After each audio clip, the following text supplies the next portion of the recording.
ابھی ایک جلسے میں گیا کہ سرزمین پر کیسرو بیگھا کے جلسے میں حاضری ہوئی تھی. عزیزان گرامی، علامہ مولانا شمیم خان صاحب قبلہ تشریف فرماتے، انہوں نے فرمایا کہ پورے بہار کے جلسوں کا سالانہ خرچ 200 کروڑ روپے ہے. کتنے؟ 200 کروڑ. اللہ اکبر کرو کبیرہ. اگر یہ 200 کروڑ کے ہم جلسے کرتے ہیں، ہمارے پاس کتنے نمازی پیدا ہوتے ہیں؟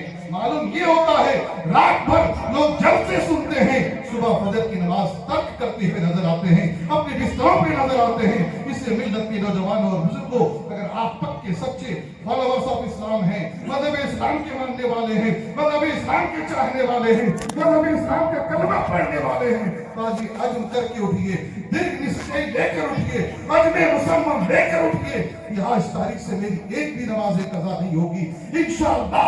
اگر آپ نے ایسا کر کے یہاں سے اٹھا تو کل سے آپ کی زندگی بدلنی شروع ہو جائے گی. درود پاک پڑھیں. اللہم صلی علی سیدنا شفیعنا مولانا محمد وسلم بارک وسلم علیہ الصلوۃ والسلام علیک یا سیدی یا حبیبی یا رسول اللہ صلی اللہ تعالی علیہ وسلم. تو میں آپ کو سرزمین اجمیر شریف کے راجہ نہیں بلکہ ہند کے راجہ کی بارگاہ میں لے گیا تھا. آپ لوگ سب نماز کی پابندی کریں گے، جو پڑھتے ان سے بھی، جو نہیں پڑھتے ان سے وعدہ لیتا ہوں کہ انشاءاللہ بولے کہ انشاءاللہ میں نماز کی پابندی کروں گا. انشاءاللہ ضرور کریے. اس لیے قبر میں کبھی بھی آپ کے نام اعمال میں کوئی دنیا دار کام نہیں آئے گا. اگر وہاں کوئی کام آئے گا تو احمد مختار کام آئے گا. آنکھوں کی ٹھنڈک جو نماز ہے، ہم اسے کیوں نہ پڑھیں، ہم اسے کیوں نہیں پابندی سے ادا کریں. عزیزان گرامی، میں نے آزمایا ہے، میں نے دیکھا ہے، میں نے غور و فکر کیا ہے. نماز وہی چھوڑتا ہے جو نماز پڑھتا ہے، اور جو نماز قائم کرتا ہے وہ کبھی نماز نہیں چھوڑتا. اس لیے نماز قائم کرنے کی کوشش کیجیے. آئیے وہ سرزمین دہلی ہے. جب وہاں کا بادشاہ حضرت شمس الدین التمش تھے، ملت کے نوجوان اور بزرگوں، اس وقت وہاں پہ اللہ کے برگزیدہ بندہ جسے دنیا حضرت بابا قطب کے نام سے جانتی پہچانتی ہے، جسے حضرت بابا قطب الدین بختیار کاکی کے نام سے جانتی پہچانتی ہے، آپ پر وہاں کے لوگوں نے جب ان کی انتی دیکھی، ان کے کردار و عمل کو دیکھا کہ بہت کم وقتوں میں بہت اچھے مقام حاصل کر لیا حضرت بابا قطب نے، تو وہاں کے لوگوں نے حضرت بابا قطب الدین بختیار کاکی پہ الزام لگایا. غور کریں، توجہ دیں. کیا لگایا؟ الزام لگایا. وہ بھی کیسا الزام؟ اتنا گندا الزام لگایا جسے دنیا زنا کہتی ہے. اللہ اکبر. ایک خاتون کو تیار کیا گیا تھا اور کہا تھا اس خاتون کے ساتھ حضرت بابا قطب نے منہ کالا کیا ہے. وہ خاتون بھی تیار ہو گئی. میرے ملت کی نوجوان اور بزرگ کو، آج تو انٹرنیٹ کا زمانہ ہے، سوشل میڈیا کا دور ہے، موبائل کا دور ہے، ٹیلی فون کا دور ہے. اس وقت یہ سب دور نہیں تھا. کوئی سیٹلائٹ نہیں، کوئی موبائل نہیں، کوئی فون نہیں، کوئی بھی سسٹم نہیں، کوئی سوشل میڈیا نہیں. آؤ حضرت بابا قطب کے پیر حضرت خواجہ غریب نواز ہیں، کہیے سبحان اللہ. پیر سے محبت کرو تو سب کی محبت کرو، صرف نام لیوا محبت نہیں. ورنہ اگر پیر تک نہیں پہنچیں گے تو پھر خدا تک پہنچنے کا راستہ بند ہو جائے گا. اگر یہ آل رسول ہمارے درمیان تشریف رکھے، ہم اپنے قسمت پہ جتنا بھی ناز کریں کم ہے.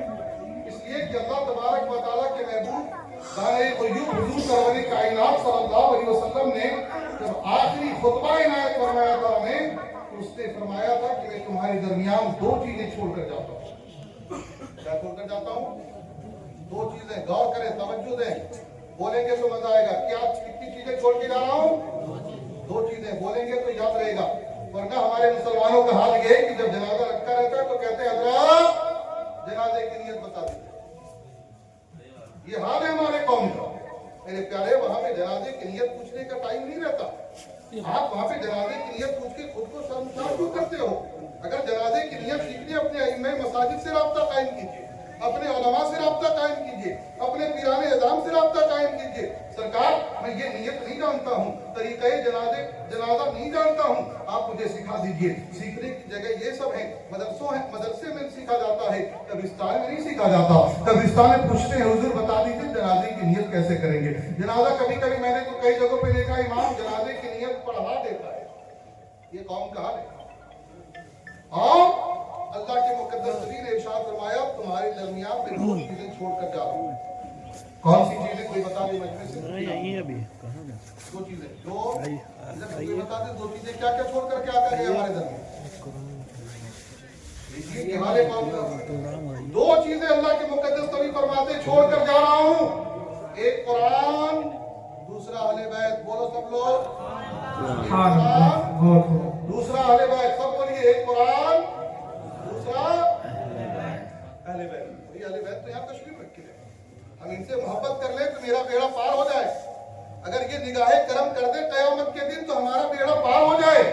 لیکن میرے پیارے ہم ان سے بھی محبت کرتے ہیں تو بس ایسی کرتے ہیں، وہ آپ جانے ہم جانے، ہمارا دل جانے ہمارا ایمان جانے۔ اگر پیر سے محبت کرنی ہو تو حضرت بابا قطب کی طرح محبت کرو۔ کوئی موبائل فون نہیں، کوئی انٹرنیٹ کا زمانہ نہیں، کوئی سوشل میڈیا نہیں، اور الزام لگا دیا گیا بابا قطب پر، ایسا الزام زنا کا الزام۔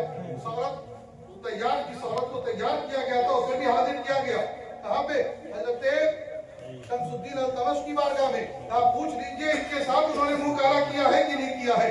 اس خاتون نے بھی کہا ہاں ہاں بادشاہ وقت حضرت بابا قطب نے میرے ساتھ منہ کالا کیا ہے۔ ملت کے نوجوان بزرگوں، خون کے آنسو بھی رویا تو کم ہے، رام سے کھڑے ہوتے بیان کرتے ہوئے حضرت بابا قطب اپنے جو شمس الدین التمش کی بارگاہ میں حاضر خدمت ہے نا، وہ بھی بابا قطب کے مرید ہیں۔ اللہ اکبر اکبر و کبیرہ۔ ایک مرید اس وقت کا بادشاہ وقت ہے، پیر کو الزام دیا گیا ہے، پیر کو الزام دے کر کے انہیں پھنسایا گیا تھا، انہیں بدنام کرنے کی کوشش و کاوش کی گئی تھی۔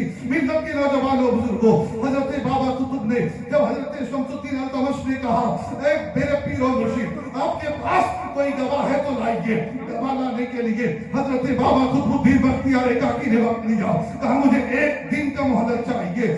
عزیزان گرامی، ابھی بابا قطب الدین نے جب ایک دن کا مہلت لیا، اس کے بعد حضرت بابا قطب اپنے حجرے میں چلے گئے، اللہ کی بارگاہ میں جبھی کو کم کر دیا، مولا دہلی والوں نے ہمیں تو الزام لگا دیا ہے، بڑا مجرم ثابت کر دیا ہے، مولا عزت بچانا تیرے ہاتھ میں ہے۔ ملت کے نوجوانوں اور بزرگوں، حضرت بابا قطب الدین بختیار کاکی رحمت اللہ علیہ ادھر رک کرتے ہیں سرزمین اجمیر کی طرف، کہیے سبحان اللہ، اپنے پیر کو پکارتے ہیں، اے میرے پیر و مرشد غریب نواز مجھ پر غریب نوازی فرمائیے۔ عزیزان گرامی، ایسا لگا جیسے کہ کوئی فون کر دیا غریب نواز کو، کسی نے خبر کر دیا غریب نواز کو، کسی نے اطلاع فرما دی غریب نواز کو۔ غریب نواز وہاں سے سماعت کر رہے ہیں، میرے مرید کو ستایا جا رہا ہے، میرے مرید پہ الزام لگایا جا رہا ہے، میرے مرید پہ زنا کا الزام لگایا گیا ہے۔ حضرت خواجہ غریب نواز رحمت اللہ علیہ اسی وقت فوراً سرزمین اجمیر سے چلے دہلی کے لیے۔ مسلمانوں، ہیلی کاپٹر کا زمانہ نہیں تھا، وہ ایروپلین کا دور نہیں تھا، لوگ پیدل سفر کرتے تھے۔ غریب نواز رحمت اللہ علیہ چلے وہاں سے اجمیر شریف کی سرزمین سے دہلی کی طرف، اور جب دلی آنا جب ہو گیا، راستے میں کتنے مسائل و علام آئے جانے حضور غریب نواز رحمت اللہ علیہ، لیکن آخرکار دہلی کے سرزمین پر تشریف لے آئے۔ عزیزان گرامی، مورخین بیان فرماتے ہیں کہ وہ وقت مغرب تھا، مغرب کا وقت تھا۔ حضرت بابا شمس الدین التمش بھی اسی مسجد میں نماز پڑھ رہے ہیں، حضرت بابا قطب الدین بختیار کاکی امامت فرما رہے ہیں اسی مسجد میں۔ عزیزان گرامی، جب نماز کے لیے اقامت کہی جا رہی تھی اس وقت تک غریب نواز مسجد میں حاضر نہیں تھے، اور جب حضرت بابا قطب نے سلام پھیرا، سلام پھیرنے کے بعد پیچھے مڑ کر دیکھتے ہیں حضرت خواجہ خواجگان حضرت خواجہ غریب نواز رحمت اللہ علیہ بھی مغرب کی نماز میں شامل ہے۔ غور کریں، متوجہ رہیں، قسم خدا کی پیر سے محبت کرو تو حضرت بابا قطب کی طرح کرو۔ ابھی انہوں نے یاد کیا غریب نواز اجمیر شریف کی سرزمین سے چل کر دل لیا، اب کیا ہوتا ہے غور کریں۔ پھر تخت سجائی گئی حضرت بادشاہ وقت شمس الدین التمش کی، جو مرید ہے حضرت بابا قطب کے، پھر وہ تخت سجا دی گئی۔ سجانے کے بعد حضرت شمس الدین التمش جب آپ کو بلانے کے بعد کہا سبھی لوگوں کو سامنے پیش کیا جائے، پھر پیش کیا گیا، پھر کہا بابا قطب آپ کا گواہ پیش کیجیے، آپ نے ایک دن کا وقت مانگا تھا، آپ کا گواہ کہاں ہے؟ عزیزان گرامی، حضرت بابا قطب نے اپنے پیر و مرشد کی طرف اشارہ کر دیا، یہ غریب نواز ہیں، انہیں سے پوچھ لو، یہ گواہ دے دیں گے، اس لیے کہ ان کی گواہی سے معتبر کوئی گواہ نہیں ہو سکتا۔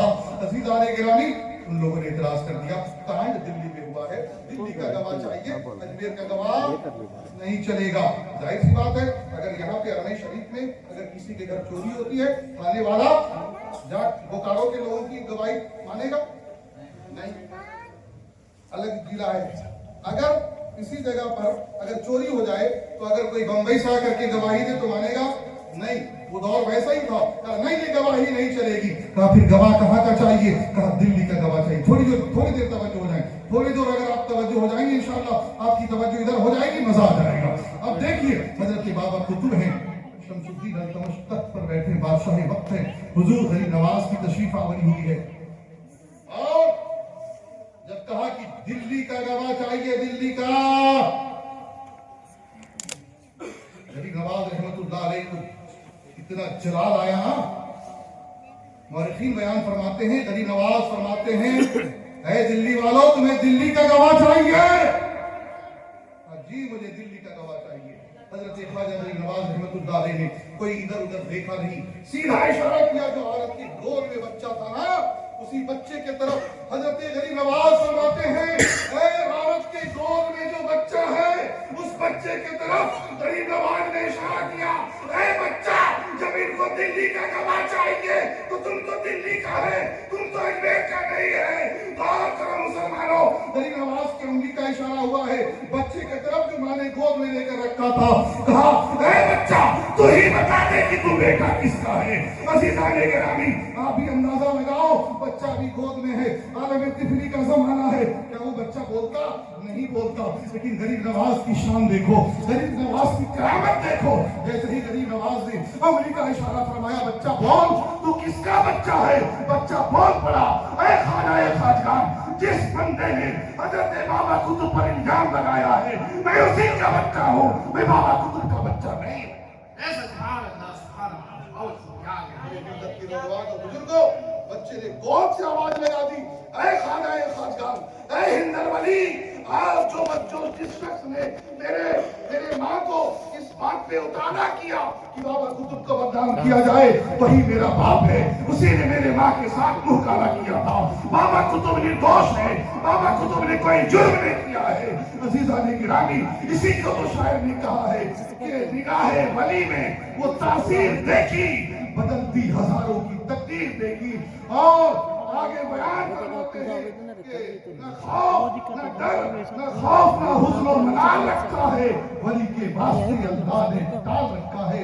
یہ کرامات خواجہ غریب نواز ہے، جو بچہ گود میں تھا، عالم طفلی کا زمانہ چل رہا تھا، وہ بچہ بھی ماں کی گود سے بول پڑا کہ میرے خواجہ، جس شخص نے میری ماں پہ اس طریقے کا بات کہنے کو اتارا کیا تھا، وہی میرا باپ ہے۔ حضرت بابا قطب نردوش ہیں۔ عزیزان گرامی، اللہ تبارک و تعالیٰ نے ایسے اولیاء کاملین کو دنیا میں بھیجا، اور اتنے پاورفل اولیاء کاملین کو بھیجا جو اگر گود میں پلنے والے بچے کی طرف بھی اشارہ کر کے تو وہ بولنے لگتا ہے۔ اسی کو خواجہ خواجگان حضرت خواجہ معین الدین چشتی سنجری رحمت اللہ علیہ کے نام سے دنیا اور جانتی اور پہچانتی ہے۔ ملت کے نوجوان اور بزرگوں، کیا ہی کسی شاعر نے کہا ہے کہ الٹے ہی چال چلتے ہیں دیوان گانے عشق، الٹے ہی چال چلتے ہیں دیوان گانے عشق۔ آنکھوں کو بند کرتے ہیں دیدار کے لیے، آنکھوں کو بند کرتے ہیں دیدار کے لیے۔ عزیزان گرامی، بے شمار